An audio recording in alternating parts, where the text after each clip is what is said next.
units at all times. Well, what does that mean? That means that God can emanate not only one other being, but many, many other beings who possess equivalent qualities and are also complete. And yet, although he emanates so many complete units of complete consciousness and complete life, he does not become diminished in any way. That's the meaning of this mantra. It's a fantastic concept of God. And this is the opening mantra of the first Upanishad. Remember last night we were talking about Vedas and Upanishads. The Vedas will leave you with many, many questions. So the Upanishads take up these questions one at a time. And the first question they take up is, what is the meaning of God? What is the source of everything? Om Purnam, the complete whole, the complete unit is the source. And even though so many other complete units emanate from him, still he remains complete and is never diminished. That's God. That's God. And that's what we experience. That's what we observe. When we look at the world, we see here's all these living beings, there's all these planets and stars, all these galaxies, everything is going on, and yet it seems like so much more can come without any limit. Seems like the universe is just expanding and expanding, and there's nothing stopping it. It's going on infinitely. How is that possible? Because God is the source. God is the origin. God is the complete whole of everything. And even though he can emanate, he could take everything that exists right now, the whole universe, and he could emit a second one, and a third one, and a fourth one, and an infinite universes, just like the one that we have now. And he would never be diminished in potency. He would still have infinite potency. That's God. So the Vedic idea of God, therefore, includes unlimited possibilities, ananda. And this is only the material world. In the spiritual world, there's even more possibilities because we're free of time. If time is no longer a factor, you know, everybody's done a project that had to be done at a particular time. And it's always a source of anxiety. And if I don't get it done on time, then it's going to be useless. And that's the nature of all material endeavors. Yeah? If they're not done in time, then you might as well not even do it. But in the spiritual world, it's not an issue. Because we're free to move around in time in the spiritual world. So if we don't have something quite finished, that's okay. Just shift time a little bit and go back. You know, we have so much more freedom in the spiritual world because all the possibilities are there. So our real existence, our real home, our real happiness is in the spiritual world. This material world is just kind of a reflection or a dumbed down copy of the original spiritual world. And when we live in that spiritual consciousness, then we're happy, we're free. We have complete knowledge, complete existence, complete love, complete happiness. Everything is there in completion. Om Purnamadaha Purnamidam Purnat Purnam Udachite Purnasya Purnam Adaya. Because God can emanate unlimited units. He's never short of anything. He's never running out of it. Purnam eva vashishyate. He remains the complete source, the complete balance, without diminution. So when we chant this mantra, Om Namo Bhagavate Vasudevaya, we are putting ourselves in touch with that source. It's just like when you have a radio signal. You know, how does radio work? We have a tower, right? And there's an antenna on the top. And then there's radio waves coming out from the antenna. And then we have our little radio set down here. And the radio waves come into our antenna. And then there's some electronics that like decodes the signal and we can hear the music. But how does that work? Well, it's really cool. It's called modulation. Modulation means that there's a carrier wave. Like that. And the carrier wave is at a particular frequency. But when we tune our radio, what are we really doing? We're tuning into this carrier wave. It's a certain frequency, like a certain sound.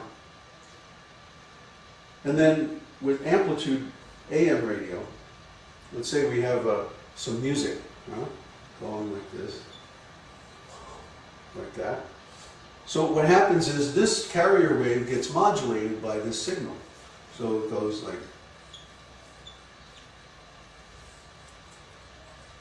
that. Basically, the information is encoded into the waveform by the transmitter. And then when our receiver picks it up, what does it do? It separates the two. Remember how we were talking about to be aware of something, you have to have separation? If they're together, if there's no context, you can't be aware of something. You can't be conscious. So there's so many radio programs going through this room right now, but we're not aware of any of them. Why? We don't have the receiver turned on to separate the signal from the carrier. Okay? So somebody might say, well, I don't see God. Where's God? Yeah, I don't see him anywhere. Yeah? It's said that God is present everywhere. Why can't I see him? Why am I aware of him? Because you haven't separated the signal from the carrier. God is there. God is everywhere. You're fully present. But because we didn't decode the signal properly, we're not getting the message. Okay? When we put our consciousness in the proper context, then we can decode the message. And how do we do that? By this carrier wave. First, the radio has to tune to the carrier, right? Before the radio can receive the station, you have to tune it in. So what we're doing when we chant this mantra is we're tuning our consciousness into the carrier wave that carries the message of God. And if we do that successfully, what happens is then we can receive that message in our hearts. The circuit's already there. You don't have to develop it, you don't have to create it, you don't have to get it from somebody else. All you have to do is tune in on the mantra. And when you tune in on that mantra, what happens is automatically it starts working. It's like the radio is there, it's just not plugged in. So you plug in the radio, turn it on, tune it to the right station, and boom, you get the message, you hear the music. So what we're saying is, when you chant a mantra, you're tuning into this message that's coming from the time domain, coming from the spiritual domain, from the higher dimensions. And you will be able to get the message that's coming that will give you the information how to live as a spiritual being, even in the material world.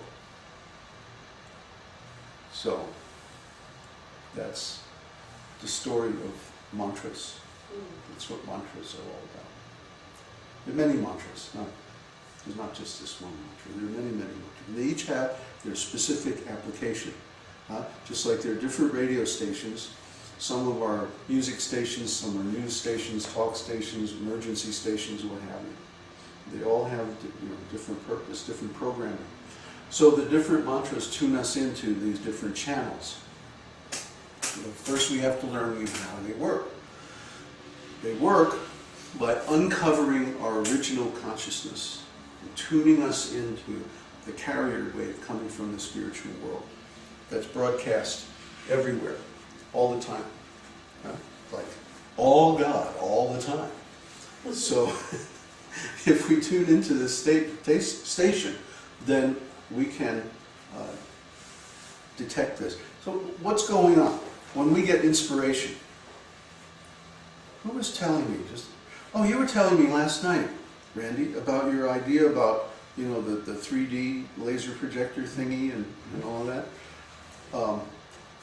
And you were telling me, remember you were telling me, it's just coming through me. It's just, I'm just the instrument, and I'm getting this inspiration. And it's like time for this idea to manifest. If we know this, it's a common thing that happens in the world, that several scientists will get the same idea at the same time. Isn't it? In the history of science, it's like there'll be a particular question, and several people will be looking into it, and all of a sudden they'll get the same idea right around the same time.